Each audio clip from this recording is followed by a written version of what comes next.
Erev Tov Rabotai, we're continuing with our Mishna Yomi, Masechet Shabbat. We're up to Perek Chav Gimel, Mishnah Gimel. Today's Mishnayot should be Le'elu Nishmat, Neria ben Svetlana, Ranbai, V'Eliyahu ben Burcha, Israelov, Menuchatam beGan Eden, Amen. The prophet Yeshaya tells us to honor Shabbat by refraining Mimtzo Chevtzecha V'Daber Davar, from pursuing your affairs and speaking words. It's a pasuk in Sefer Yeshaya, chapter 58.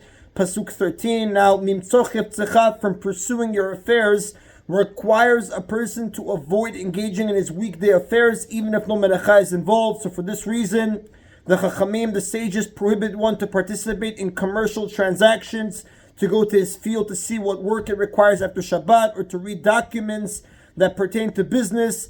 V'daber davar, speaking words, forbids even the discussion of prohibited matters. Therefore, one may not speak about business affairs, make financial calculations, or discuss plans to perform after Shabbat, an activity that is prohibited on Shabbat itself. So this Mishnah presents some applications of these laws. Lo yiskor adam po'alim b'Shabbat, a person may not hire workers on Shabbat to work for him after Shabbat. V'lo yomar adam lechavero liskor lo po'alim, and a person may not tell his friend to hire workers on Shabbat to work for him after Shabbat. Now we know one is rabbinically forbidden on Shabbat to go more than 2,000 amot from his place of residence, which is his town, or if he does not live in a town, his house.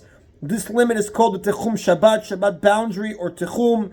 If a person wants to engage in some activity outside his Techum as soon as possible after Shabbat, he would have to go to the edge of the Techum and wait there until nightfall so that he could travel beyond the Techum the moment that Shabbat ends. So the Mishnah teaches when this is forbidden and when it's permitted. En machshichin ala techum liskor polim ulavi perot. One may not wait at the boundary until nightfall in order to hire workers who live beyond the boundary as soon as possible after Shabbat, or in order to bring back fruit that's growing beyond the boundary as soon as possible after Shabbat. Since hiring workers and picking fruit are prohibited on Shabbat, it is forbidden to prepare for these activities by waiting at the boundary, and this prohibition is derived from the prophet's words, Mimtzo Chevtzecha, from pursuing your affairs, as the Tosfot Yom Tov says.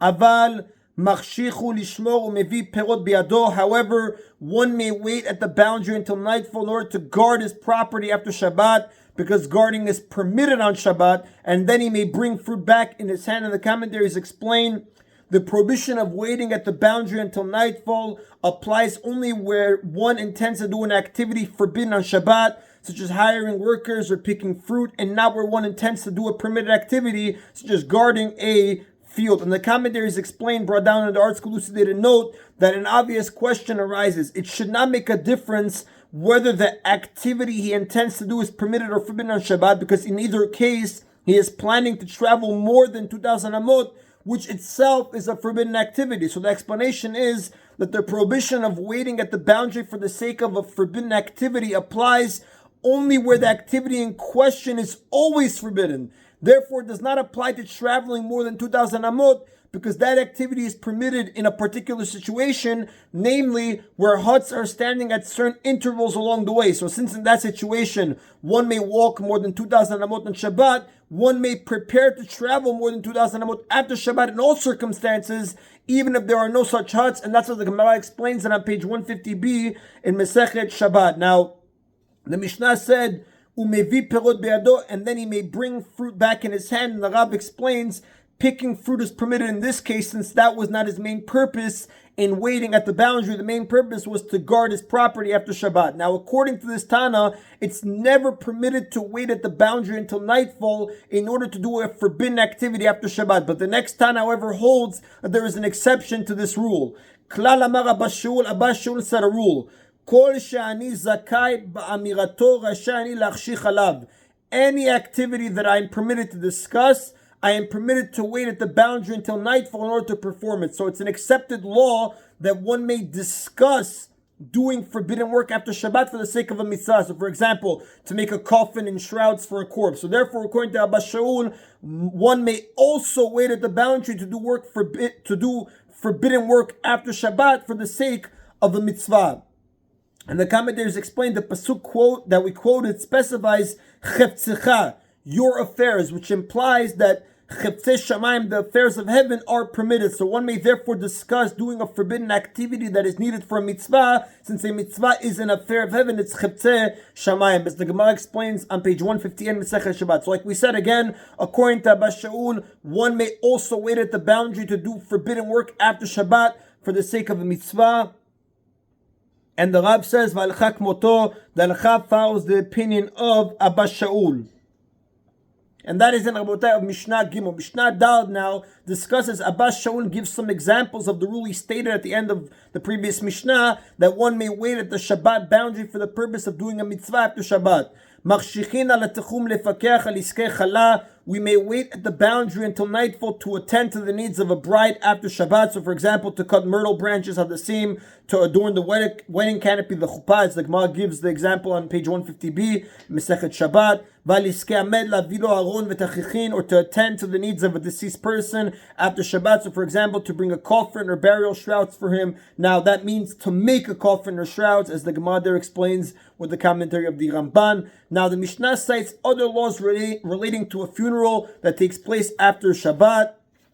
These laws are based on the rule taught in Mishnah, chapter 16, Mishnah 8, that if a non-Jew does a melacha or other forbidden activity for a Jew on Shabbat, no Jew may benefit from it on Shabbat. So the Mishnah says, Nochi shevi chalilin b'Shabbat. If a non-Jew brought flutes, which were used to play sad music at Jewish funerals on Shabbat from outside the boundary, so the commentators explain, it must be presumed that he intended to bring the flutes for a Jewish funeral, since flutes were not frequently played at other occasions. Lo yispot ben Israel, a Jew may not arouse grief for the dead through playing them at the funeral that is held after Shabbat, meaning one may not play the flutes the moment that Shabbat ends. Rather, the commentaries say one must wait the length of time it would take to bring the flutes from the same location after Shabbat, so no advantage is gained from the fact that the non-Jew brought them on Shabbat. So for example, if the flutes were brought from a place 1 hour away, they may not be played until 1 hour after Shabbat, as the Rambam writes in Zechot Shabbat, chapter 6, chapter 6, Halacha 6. Now this prohibition applies unless it's known that the flutes were brought from a nearby place, meaning a place within the boundary, so in which case they may be used at the funeral after Shabbat, since no violation of Shabbat occurred in bringing them. Now, the commentators explain, even if the non-Jew brought the flutes from within the boundary, he surely transported them to an area where it's forbidden to carry, a Reshut HaRabim or a Karmelit. Therefore, even in this case, one should be forbidden to play the flutes until after the time required to bring them from the original location. But the Mishnah did not say this because it's rarely relevant in practice. Since it doesn't take long to walk from a place within the boundary, the necessary time will have passed by the time one's ready to play the flutes after Shabbat. This is how the Ran explains it. Asulo Aron v'chafrulo kever. If non-Jews made a coffin for another non-Jew or dug a grave for him on Shabbat, yikaver bo Israel, a Jew may be buried in it immediately after Shabbat, since the work was not done for a Jew, it was done for a non-Jew. V'im b'shvil Israel lo yikaver bo olamit. But if the work was done for a Jew and it was done publicly, meaning that, for example, the grave is in a place used by the public and the coffin is lying by the grave, and the Gemara gives us an example on page 151a in Masechet Shabbat, that Jew may never be buried in it, since in this case it's known to the public that the coffin or grave were made in violation of Shabbat. It would be degrading for that Jew ever to be buried in it. Now, the restriction against using the coffin and grave applies only to the Jew on whose behalf they were prepared. Another Jew may be buried in the coffin or grave once the time required for making the coffin or grave has passed, because since Shabbat was not violated on his behalf, this is not degrading to him, and this is how Maran writes it in Shulchan Aruch or Chaim, chapter 325, Halacha 14. Now, in the previous case where a non-Jew brought flutes from beyond the boundary, they are not forbidden permanently, even for the deceased on whose behalf they were brought, because they were not brought in a way that attracted public attention. But the Tosfot Yom Tov writes, if they were brought in a public manner, they would indeed be prohibited permanently for him. And that is in Rabotai of today's Mishna Yomi. Baruch Adonai Le'olam. Amen v'amen.